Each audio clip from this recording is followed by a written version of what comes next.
வணக்கம். அந்த இரவு சாதாரண இரவு இல்லை. சசியின் மடியில் தலை வைத்த அந்த ஒரு நொடி ஆதியின் வாழ்க்கையே மாறிப்போனது. மழை சத்தம் மட்டும் கேட்டுக்கொண்டிருந்த அந்த அமைதியில் ஒரு பெண்ணின் மடி எப்படி ஒரு ஆணின் மனசை குணப்படுத்துச்சு தெரியுமா? அன்று இரவு என்ன நடந்தது? ஏன் அந்த மடியை ஆதி மறக்க முடியவில்லை? வாங்க ஸ்டோரிக்குள்ளே போகலாம். அன்று இரவு சசியின் மடியில் ஆதி. அன்று இரவு வீடு முழுக்க அமைதியாக இருந்தது. மழை தூறிக்கொண்டிருந்தது. ஜன்னல் கண்ணாடியில் துளிகள் ஓவியம் வரைந்தது போல் அழகாக மின்னின. சசி மெதுவாக வந்து ஆதியின் அருகே அமர்ந்தாள். ஒரு வார்த்தையும் பேசவில்லை. ஆனால் அவள் கண்கள் 1000 உணர்வுகளை பேசின.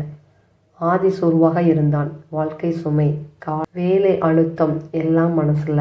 சசி மெதுவாக சொன்னாள், இவ்வளவு யோசிக்காதீங்க ஆதி, நான் இருக்கேன். ஆதி சிரிக்க முயற்சி செய்தான். சசியின் கையை பிடித்தான். அடுத்த நொடி தனது தலையை சசியின் மடியில் வைத்து கொண்டான். அந்த மடி ஒரு பெண்ணின் மடி மட்டுமில்ல, அது ஒரு தாயின் ஆறுதல், ஒரு காதலியின் பாசம், ஒரு மனைவியின் உறுதி.